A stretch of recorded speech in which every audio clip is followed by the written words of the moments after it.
What was that, Miguel? The music? Yeah. I think is what is this called? It's kind of a classical piece, like a Latin American classical What piece. was it? Yeah. Uh, Sounds very familiar. what is the name? Let me check. Okay, we're live. Hi, G'day, everyone. Mark. Hello. Hi, Mark. This is the Hello, first time hello. this is the first time I see your face, actually. You're usually in here without a camera. How are Well, you you doing? know. Yeah. No, it's easier like this when there are less people in the room. Mm, Okay. Guys, you know the story, but we're gonna tell it again because we are live streaming as well. of So, course. everyone, yeah, we are Victor and Miguel from the Guitar Zoom Academy. This is the free school academy. We do this twice a week over here to sort of show what we do at the actual Guitar Zoom Academy. And if you like what you see over here, you can join the academy as well. There is a link to click on. I'm gonna share it with you in a second. Let me just find it. Miguel, do you maybe have the link I have it, yeah. at the moment? Okay, go ahead, please. Oh, hey, Yeah, Mark. there it is in the chat for the people here in Zoom, and I'm gonna. Are you logged in on YouTube as well? Can you post it over the Yeah, I just posted on discussion? YouTube. We have Okay, perfect. we have people there as well. So hi to everyone in YouTube. Hi, Denny. Okay, great. So yeah, guys, basically that's what it's about. If you like what you see over here, you can click on that link and book your first call with the Guitar Zoom Academy and maybe enroll with the Academy, okay? We do this every day. There are 20 plus lessons per week, and yeah, consider joining. So the purpose of actually the subject of today's class are arpeggios. Arpeggios are, if I put it simply, when you play the chord note by note in its particular order, in their particular order of appearance, that's what's called an arpeggio, okay? Now to sort of understand that, first thing we need to sort is what is a chord? A chord is if you take one particular root note that you're going to decide that's your main note, that's where you're starting to build from, and then you jump one third above and one more third above that third, okay? You can go on with stacking thirds on top of each other, but the least amount that you need to call something a chord are three notes, okay? If you have one note, that's a note. If you have two notes in relation to each other, that's an interval. If you have three or more notes, that's a chord already, okay? Now to do this, first thing we're gonna do is we're gonna take a look at the C major scale. So C, D, E, F, G, A, B, C. Now, if I use any of the notes over here as a starting point, I can build a chord from over there, from that particular root note, okay? So if I start with this C note and go one third above, that means that the next note I need is 1, 2, 3, okay?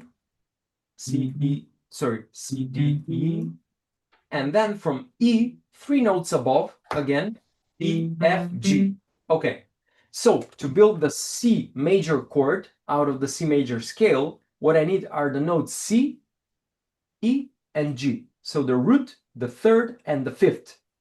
Okay, so one third above the root and one more third above the third, which is the fifth above the root. Okay, does that make sense?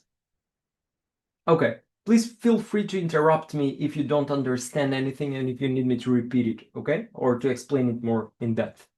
Okay, so anyway, what we have so far are the notes C, E, and G. If I play them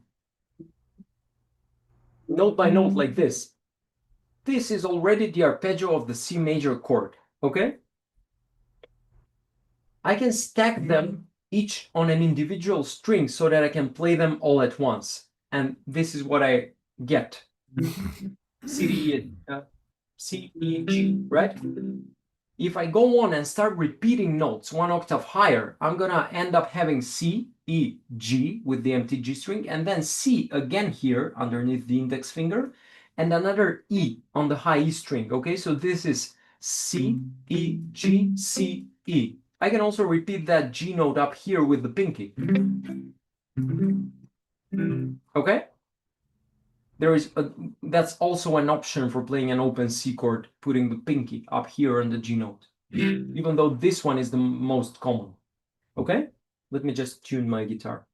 And okay, so next question is, how do we know whether a chord is major or minor? Okay, and we can tell by looking at the third, the first third, the third of the root. Okay, every interval. Remember what we already said, an interval is when you have two notes in relation to each other. Every interval has its own amount of half steps or full steps that it is located apart from the root. Okay, I don't know if I said this very correctly in English, but You got anyway, it. if I have this C note, okay, the smallest distance, the shortest distance or the smallest interval in what we call music theory, in all of the Western world music theory, is the half step, okay? That's 1 fret on the guitar. This interval is also known as a minor second or a flat second, okay? 1, 2. I can also have a major second, that's a whole step. Okay? Now, 1.5 step is the next interval, and that must be a third because both of these were seconds. So this was a flat second, this was a sharp second, or minor second, major second. Okay? Now the next one is a third, but this one is a minor third, which is 3 frets above, or 1.5 step. Okay? 3 frets, which equals 3 half steps, or 1.5 step. Okay? So 1.5 step above the root is the minor third. A whole step, 2 whole steps above the root, or 4 frets, is where we find the major third of that note, okay? So if a scale has this one, this for a third, that means that that scale is a minor scale, no matter what else is happening inside the scale. If it has this one for a third, it's a minor scale. If it has this one, it's a major scale, okay? So minor third equals minor scale, major third, major scale. The same goes for chords, okay? If I have this note inside the chord that has this root, then it's a minor chord. If I have this one, then it's a major chord, okay? Let's check this out. C, this is D, and this is E, right? If I move this note on a neighboring string, I can put it here, okay? C, E. And as you can see in the C major chord, I have this one for a third, right? C, E. So that means that it's a major third. And you can even tell by the way it sounds. It sounds way more cheerful than this, right? Can't hear the guitar. Oh yeah, sorry, I keep forgetting to turn this on. Yeah, I think you can hear it now. There we go. Yeah, so this is a major third. This is the way it sounds, and you can even tell by listening that it sounds way much more cheerful than this one. Right? There is also a reason for this. Every interval, some intervals are more consonant, some are more dissonant than others. Now, dissonance is, for instance, listen to this. This is dissonant, right? This is consonant. These two together, or if you take an octave, for instance, is way more consonant than, for instance, this. Okay? But for instance, this is far more dissonant than this, even though this is also dissonant. Okay, so there is like a spectrum of dissonance. That's the way I like to look at it. Okay? The same rule applies for the thirds. This major third is slightly less dissonant than the minor third. Okay? The minor third is a bit more dissonant. Okay? This has to do with how often their frequencies meet when vibrating. Okay, if this one is vibrating at this speed and the other one at this speed, the more often they meet, the more consonant they sound. Okay, so for instance, if you take this note together with itself, let's say this A note with the empty A string, they're beating in the same time, like this, when vibrating. Okay, if you take an octave, the root against the octave vibrate, they vibrate at half the speed. Okay, this one is twice as fast as this one. Okay, so it's something like this, but that's why they sound consonant enough to our ear, because they create a rhythm that sounds somewhat danceable to us. Okay, even though it's a very, very fast tempo, we don't perceive it as rhythm, but our eardrum does. And then psychoacoustically, that's the way we perceive it, as dissonant or consonant. Okay?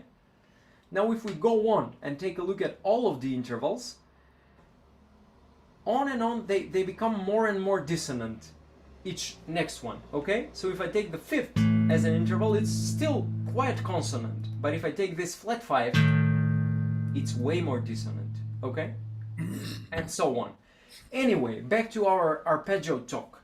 So, if I take the root, the third, and the fifth,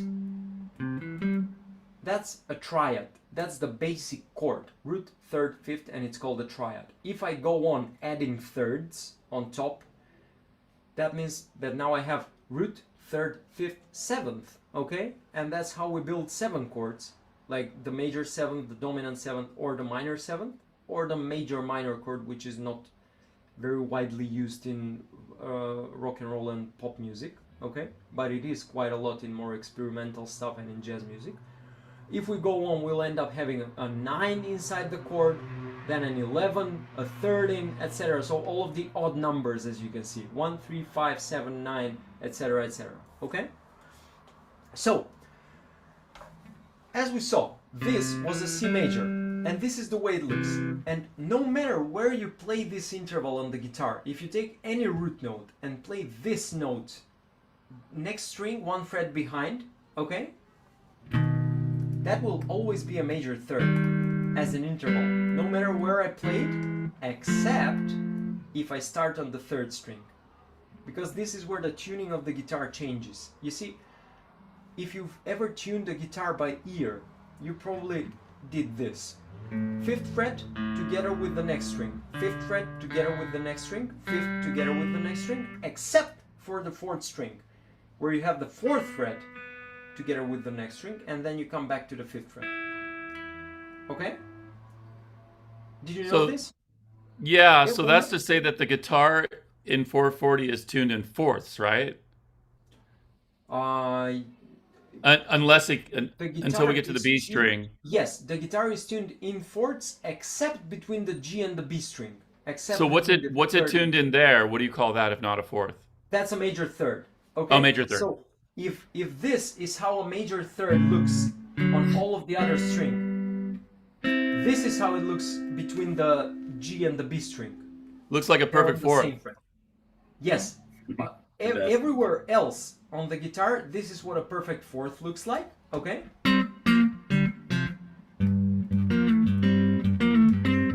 For instance.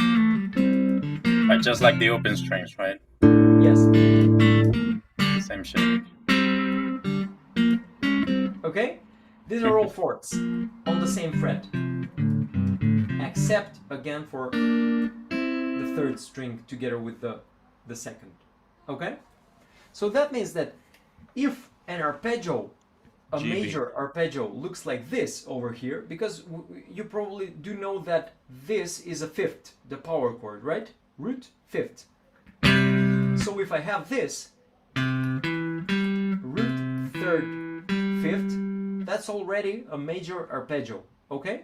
And if I play it here, it's gonna be a C major arpeggio. If I play it here, it's a G major. Here it's an A major. Here it's an E major, A again. Now when I reach the G string, this is what it looks like. Instead of this, you see, that doesn't sound quite right. This is what it looks like here. Because I have to move these two notes one fret higher, and my root stays here, okay?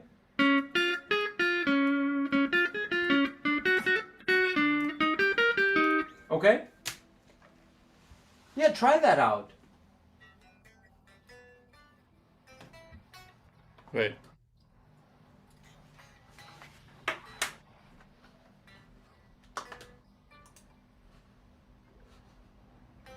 Yeah, that's something very good to be aware of, that the tuning of the guitar. Yeah. Because that can help you not only with arpeggios but also with scales. For example, that if you play it here, you see that we have 1 4 1 3 1 3. We say 1 2 3 4. But if you play it here, it moves. Instead of 1 4 1 3 1 3, at the second string it moves one fret up, right?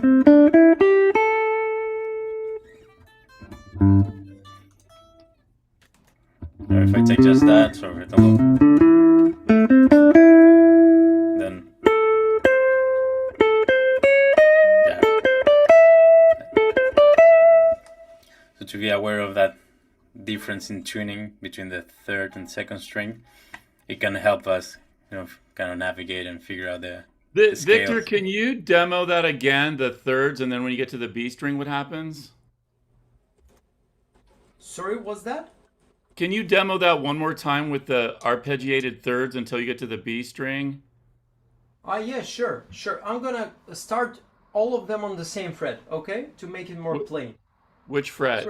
Sorry, Miguel, did we interrupt you? You were saying something. Sorry, Miguel.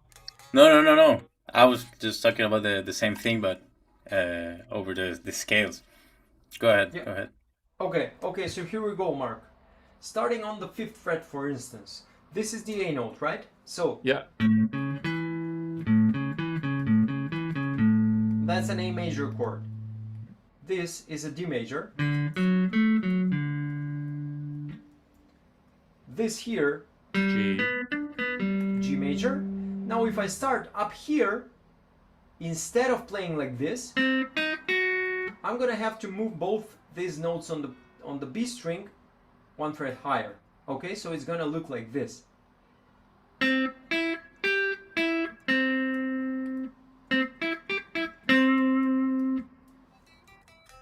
Yes, that's it. And then the next one goes back to normal. Oh, because the second and third note are both on the B string, you have to compensate one for and both. move them one fret higher. Yes. Because it's the Just same B as- string. Yes, just as you do. Have you noticed how the major chord on the, say, the E major, for instance, the open E major, looks the same as the A minor? What happens when you get to the next one? Yeah, you're going back. On the next one, you're going you back, go back to the to the- normal way of playing The it. same pattern.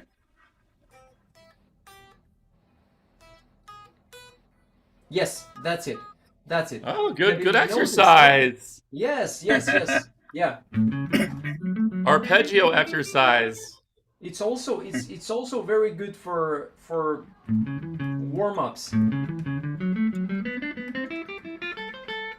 Yeah, you can create your own exercises and licks using this. Okay? Now, let me ask you, Mark, have you noticed how the E major chord looks the same as the A minor? Okay? Have you Yeah, noticed can I ask you one more question? Sure. When we get to the G, it's, and then Yes. starting on the B string, how does it go? No, it goes back to the way you played it before the G string. Again, so Even if you're starting on the B string? yes, you're just going back to the normal So way of from playing. G to B is the change, and then from B to E is Yes. exactly the same as Yep. the lower part Yes, of the neck. that's it. That's it. Okay. All right. What were you saying? Yeah. Something about the If you've noticed how, for instance, the E chord, the E major, play an E major. E major. Yes. Now play an A minor. Do you see how they look the same? They have the same shape. Okay? And even if you use the bar chords using these shapes, so the E-shaped F chord, for instance, and the A-shaped B minor, sorry, B flat minor, they look the same. They have the same shape. So here, this is what a major looks like, and here, this is what a minor looks like. Okay? That's again because of the same thing. Because if I played like this here, I have to play the major like this up here because I have to move that third one fret higher. Okay? If I leave it here, it's gonna be a minor third. Okay? Because Right. this is what a major third looks like here, and it's inside the chord, right? Between the pinky and the middle finger. But over here, this is what a minor third looks like, and this is a major third. Okay, so that's why we have this shape for an A-shaped major chord. Okay? Okay. Colin, do you have any questions? Okay. It's all good. I'm still catching up on theories, so Okay. I'm just making lots of notes. Okay, perfect. Okay, Miguel, do you have anything to add so far? No, I was thinking maybe to write that out in the usual whiteboard, so you guys can. I don't know why I never developed that habit of writing things down. That's a very good habit, actually. I don't know why I never do that. I never remember. You're Right, probably so better off. Once there was a guy, we had a very open 3-hour session in October. When is Black Friday in America? Is that October? We had a 3-hour It's by class. Thanksgiving. Yeah, and there was one guy who asked the question like, can you write this down with tabs for me? And Yeah. I literally took a pen and a piece of paper and I wrote it down. And then I took a picture and sent it to him because I don't have that habit of, I don't know why. Never mind. Yeah, So there it this is. is Can you the see what Miguel is writing? Let me put a the pattern. spotlight on Miguel's screen. So it's 5, 4, and 7. So this will be an A major arpeggio. Then move that up just one string. Exactly, that would be D. Then we get to G here on the third string. Sorry, no, in the fourth string. 5, 4, 7. Let me separate that. So, and here's where we get that change, right? Yeah. So we have 5. C. And C. another 5. Exactly, that's C. 8. And then? You mean the notes? Oh no, I get it. And then what? What's the next one? And then the next one, you go back to then you go back here F, to right? F. 5, 4. If you're starting with the sixth string, with the sixth fret, Well, yeah. sorry, that's gonna be an F chord. But we are starting all of them on the fifth fret, so that's gonna be an E major chord, because the fifth fret of the B string is an E note. Right, but it's You true need a that if seven. you follow the same Miguel, same you need a sequence. 7 at the end. Oh, sorry. Yeah, Yeah. you're right. Otherwise, Oh that's man, an that threw me augmented off. chord, guys. That's an augmented chord. Good catch. Yeah. 5, 4, 7, That's 4, it. 5. Right. So Okay. this is the different one here. This is an interesting introduction to the brain to have a relationship with the B string. And you know that that's just one of the shapes. But for example, this same arpeggio, we have one string, one note on the sixth string, and two notes on the fifth string. But what if we play this note on the next string? So we'll have this, right, instead of this. So we have one note on each string. So I'm playing 5, 4, and 2. We can do the same exercise. So if I move that down, I have the same shape. What if I move it down another string? Now we have this note on the B string. So that's not a major chord, right? So what we have to do is to move this note one fret up, right? Yeah. So we get that. It's like a triad. That's Well, it. A it's a triad. That's what it is. Yeah. It's a G major triad, yeah?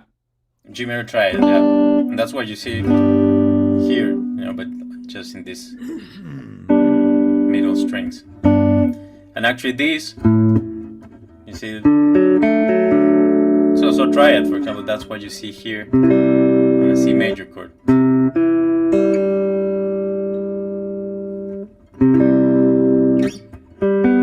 And then when you go to this string, it's also different to the other ones, because now that we have 3 strings, we need to change this one as well. Sorry, I'm very out of tune. It's always the G string. It's not only the tuning, but But the tuning as well. but the tuning. Yeah, Wait, you have problems with your G string too? yeah, everywhere. I'm always tuning this fucking thing. Yeah. So yeah, now that we have the arpeggio laid out in 3 strings, we have 2 shapes that have that B string, right? So we have this one compared to that one. We have to move. But here, if I go back to the original shape, I'll get that. Right? But if I play this same shape,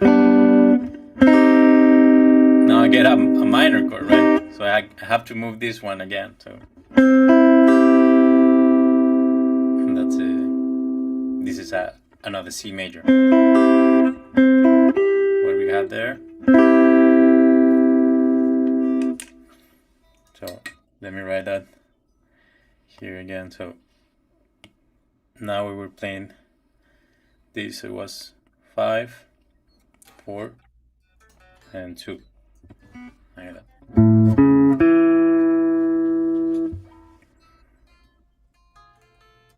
And here you get the same. 5, 4, 2. And here's different. So it's 5. Sorry. Here's 5, 4, and 3.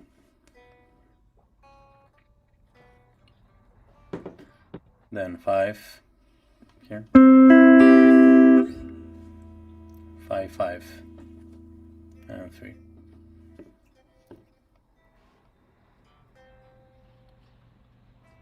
That's it. Oof.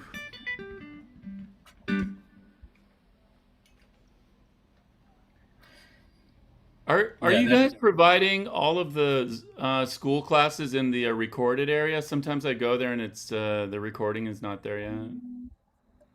It takes some There time should be. usually. I don't know how long, but they should appear in a few days. I don't know. Oh, okay. Yeah, maybe if you check from last Yeah, I notice there's a week, they're mismatch. probably up there. Yeah, I notice there's a mismatch with some of the headings and the actual video recordings. Really? Oh, we'll So I have don't to know. take note on Yeah. that. Okay. Okay. Thanks for Yeah, we need to check that. telling us. Yeah. Okay. Okay. And then there's just one more shape, you know, if we consider only these 3-note arpeggios, because now we're playing just one time each note. So for example, in an A major arpeggio, we're playing just that. So there we have 3 options. So first we'll play 2 notes on the 5th string and 1 note on the 6th string. Now I just showed you guys 1 note, each note on a different string. But we can have 2 notes on the 6th string and 1 note on the 5th string. It will look like that. So this is 5, 6, 7, 8, 9, 9, and 7. And we can do the same exercise. So string below, same shape. On the 4th string, same shape. Now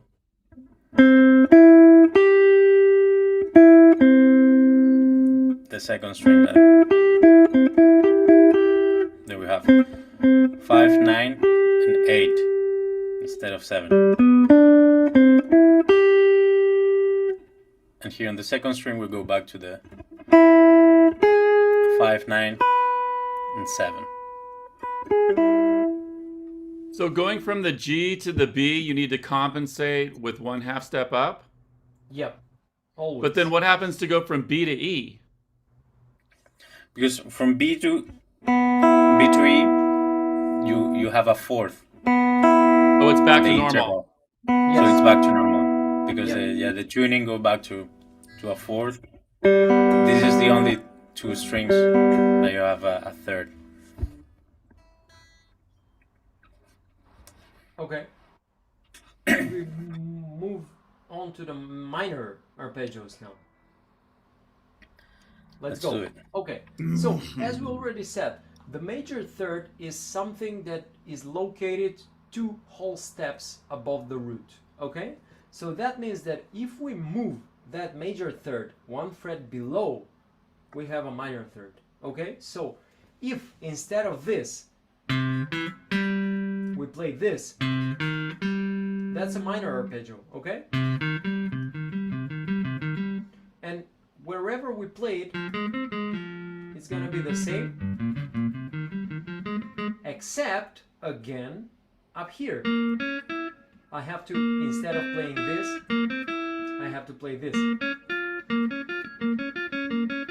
Again, we have to move these notes 1 fret higher on the B string because of the tuning difference. Everything else stays the same. Okay? Another common way, actually even more common way of playing a minor arpeggio is if you start the root note with your index finger and then play the minor third with the pinky on the same string, because it's a bit easier than stretching like this. You see, it's the same. G, B flat, D, G, B flat, D. And you can hear this very in many songs, especially bass lines that go like something like that.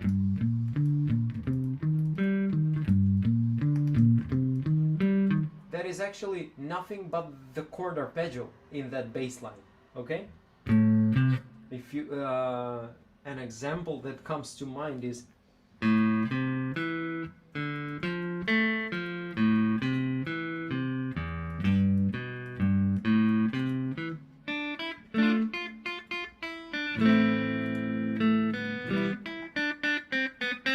you probably know this song. What was it called? Vaya con Dios. Just a friend of mine, right?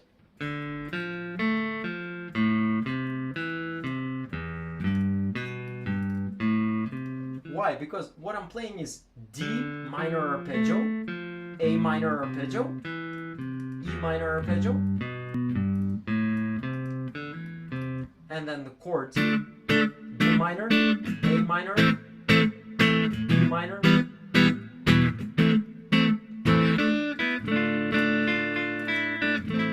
and so on. Okay? Cool. Okay. Now, let's try to connect an arpeggio in more octaves than one.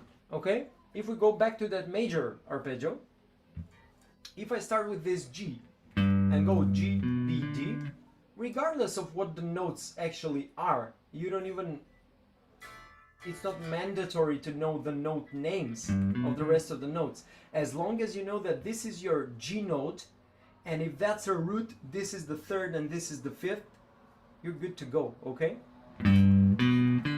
Now, if I want to continue with this arpeggio in the next octave, I have to go up to the octave of G, so G, G, and then start another run of this arpeggio in the next octave. So G, third, fifth, G, third, fifth, okay?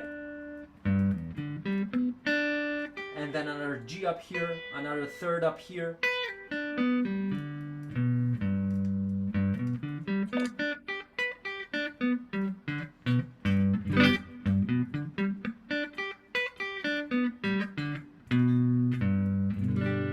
Okay? And what I played was nothing but these three notes. G as a root, B the third, and D the fifth. And they repeat, okay? G, B, D, G, B, D, G, B, D, etc., etc., okay?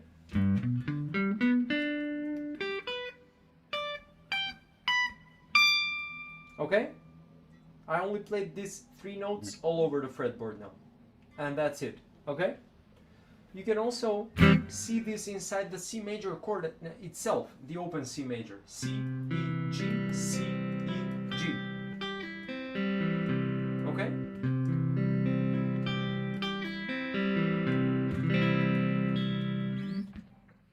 Okay, do you have any questions so far?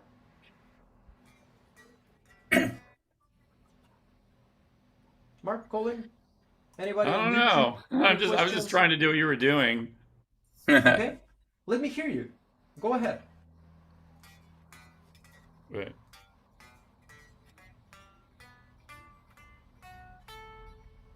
The So I don't last know, one was off. Play it again. I got the first two right, right? Yes, yes, yes. Okay.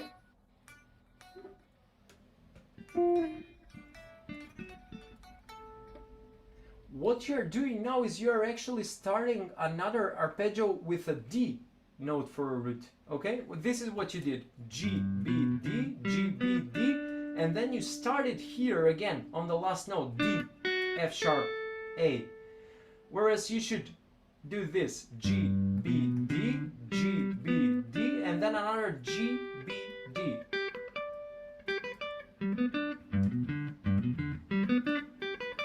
Okay? Do you understand? Oh yeah. Yes, that's the last one. Exactly.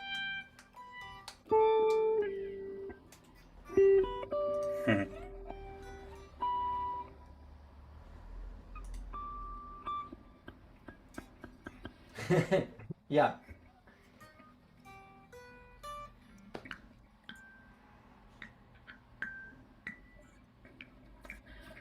Cool. Maybe we can talk a little bit about how can we use this, because Yeah, sure. Let's go. it can be good as an exercise and as a theory thing to learn the arpeggios and how they are laid out in the fretboard, but then how we can use this to play music, right?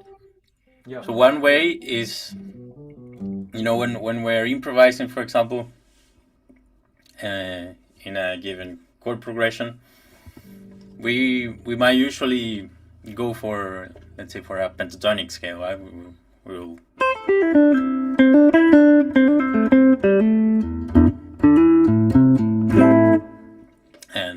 that your usual licks, but knowing the chord that you're playing on and knowing the arpeggio, the corresponding arpeggio, can give you different notes that you can play without, having to learn a whole new scale, or without having to think that much about it. So, for example, if we are playing, for example, this.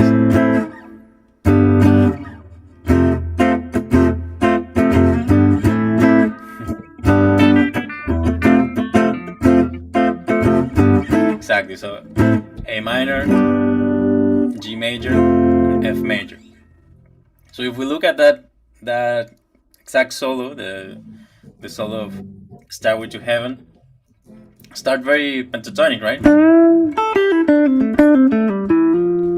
But there, it ends on this note, right? If I go to my pentatonic pattern, I have that note.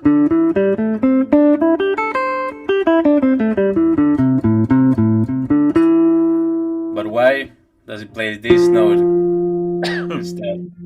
Well, it plays this note. This note is an F. For example, there I have my F major arpeggio. Yeah. And it lands on that note. Ooh. Sorry? Because the chord itself in the background, guys, is an F chord. Okay? Exactly. So it plays. That F. So how can you do those kind of things? By knowing the chord first. First of all, knowing what chord you're playing on over, and knowing the arpeggio of that chord. Yep. So yeah, that's one use for improvisation. Yeah, and there You are have many, another many one? examples where you can find this in actual pieces of music, in actual solos, licks, riffs, whatever, right? Okay, so let's do an exercise. Okay, I'm gonna examine you now. Mark, can you give me a G sharp major arpeggio starting on every G sharp root that you can think of? G sharp, Yes, right? G sharp. yes. Perfect. That's it. Yep. Perfect. And then starting on the 5th string and starting on the 3rd string.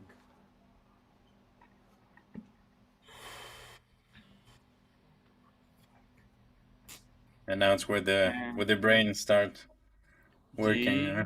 D, E. Perfect. And yes, Yeah. that's it. That's it. Great. Awesome. Colin, are Did you I ready? pass? Yes. Colin, do you have your guitar with you? It's in the other room with my Okay, no PC worries. with no camera or anything. So. No worries, no worries. Okay. Let's go on. Mark, would you like to play the minor arpeggio as well? This time starting on a B flat, for instance? What string? All of them. All of the B flat roots that you can think of. Minor. Oh, minor. Yep. Almost. Be That's careful it. with the 5th. Yes. That's it. Okay. Oh fuck.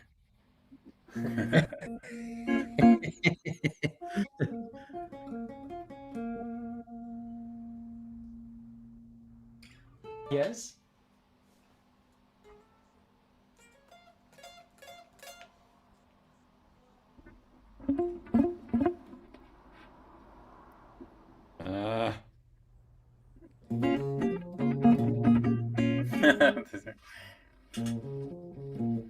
That one's right, right? Yep. Yes. Yeah. So if that's that one,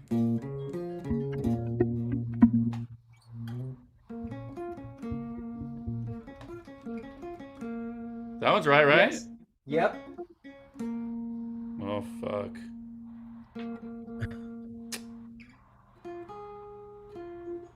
I lost it. This is the trick. Just find the root note. Find the root note on the string itself.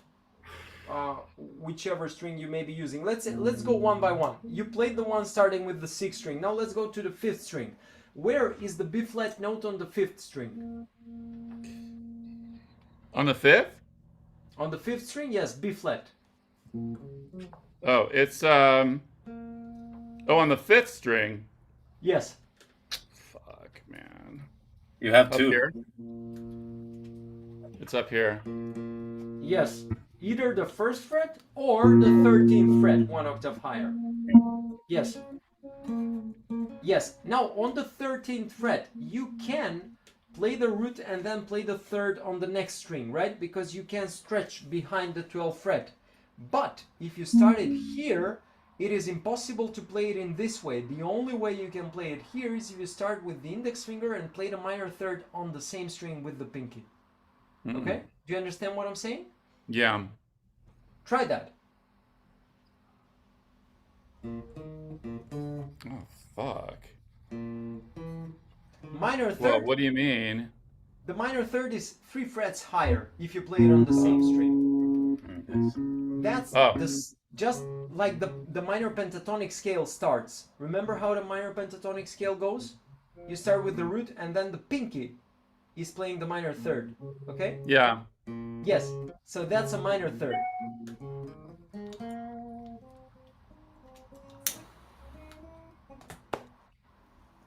Okay? Mm-hmm. Okay. Now next, Yeah. you did play it on the B string, so there are two ways. You can play it like this, sorry, or like this, or you can play it like this.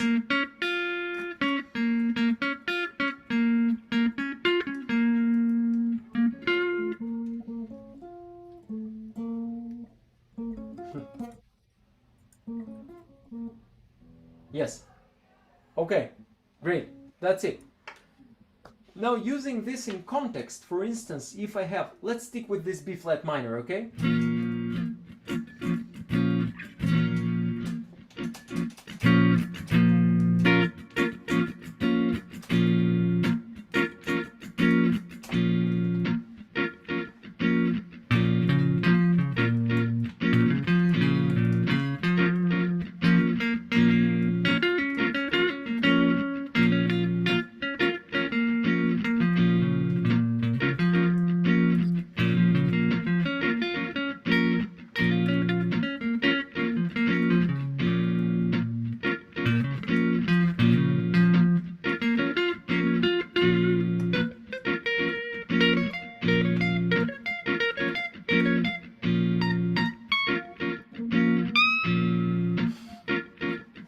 I don't have any more frets.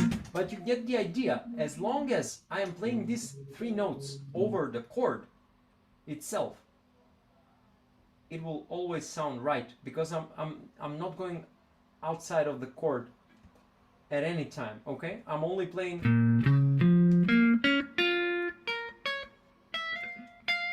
the notes of the chord, okay? Do you understand what I mean? Mm-hmm. So even if you have a chord progression, let's say, well,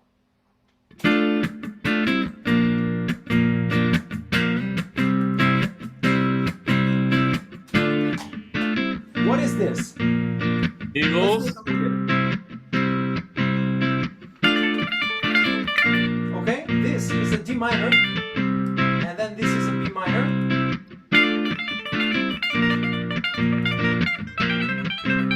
and the C major at the end. Okay, so D minor, B flat major, C major.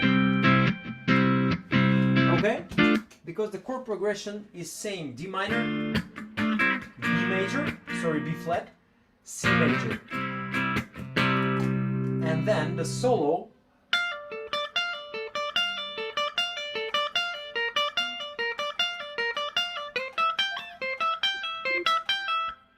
is just arpeggiating the chords.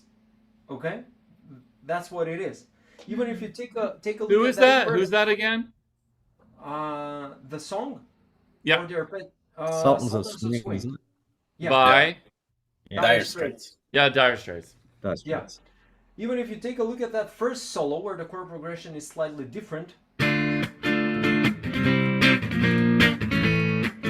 this is the first.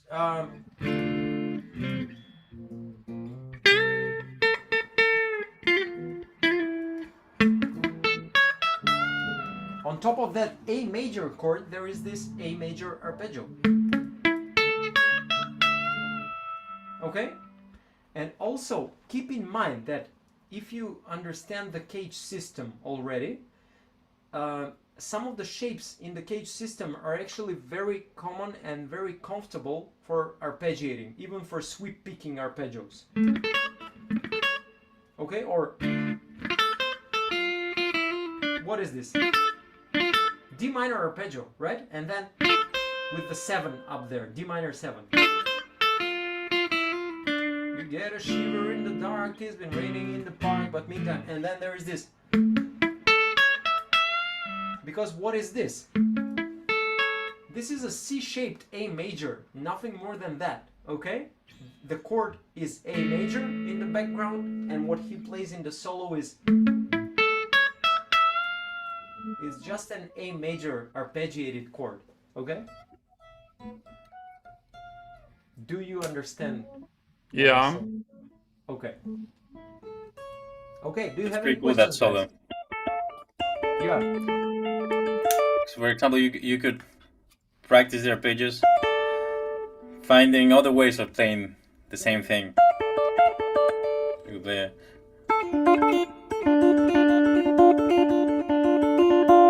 or then to play in the same way, but you could play it like that, or Yeah.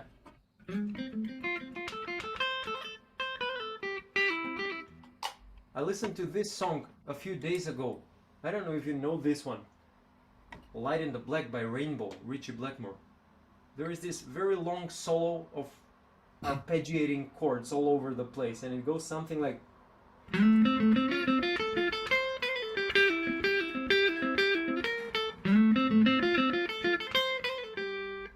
And then something like.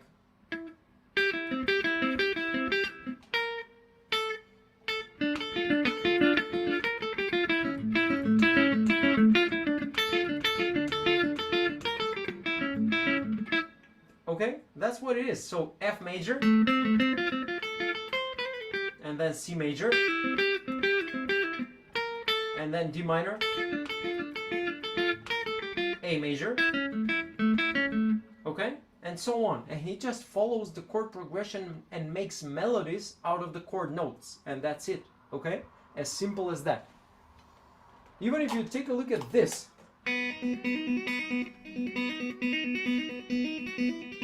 this is nothing more than B major, E minor. B major, okay, and then E minor. That's it. And it all makes sense that's in good the to end. find. It's all very logical.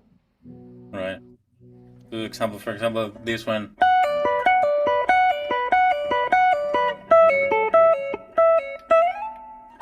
You know that Hotel California. Solo.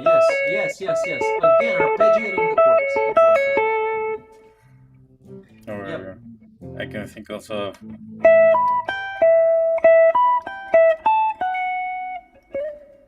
Yes.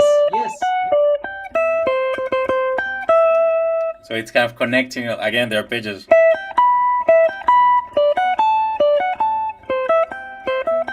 Right? Yes.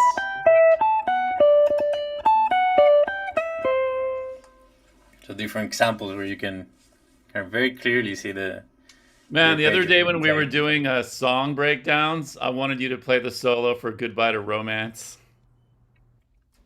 Oh, yes. Yes. It's then just I heard they it. so could cool. play it. but I forgot about it afterwards. I listened to it after we finished, but I forgot what I listened to because I didn't know the song from before. Do you want us to Well, do I'm that? bringing it up now. I didn't bring it up then. But you did bring up something else, actually. Or was it you or was it somebody else? Oh, somebody else wanted to There was hear a Journey request. Open There Arms. was a request. I remember I listened Yeah, to they wanted to hear the Journey song. Open Arms. Yes, that was it. Yeah. And then I was going to Yeah. say, we ran out of time, but I was going to be like, fuck that. Let's hear Randy Rhoads' Goodbye to Romance. Aha, okay, yeah. But what was Okay. that? What, were you doing an open mic or something like that? What was that? I think we were both there, Miguel, you and I, last Tuesday when we did the Bryan Adams song. When we Oh no, And the worked Lady on- Gaga song. Yes, when we no, worked on. I will Or remember Bruno that. Mars, I Bruno wasn't Mars. there. No, me and Juan. Sorry. With Juan. Yeah. Okay, guys, we are running out of time. Any other questions before we finish? Just Goodbye to Romance. Okay, next time. Will you at least put it on to listen to it? You don't have to analyze it, just hear it. Will do right away. Okay, Nice. typing.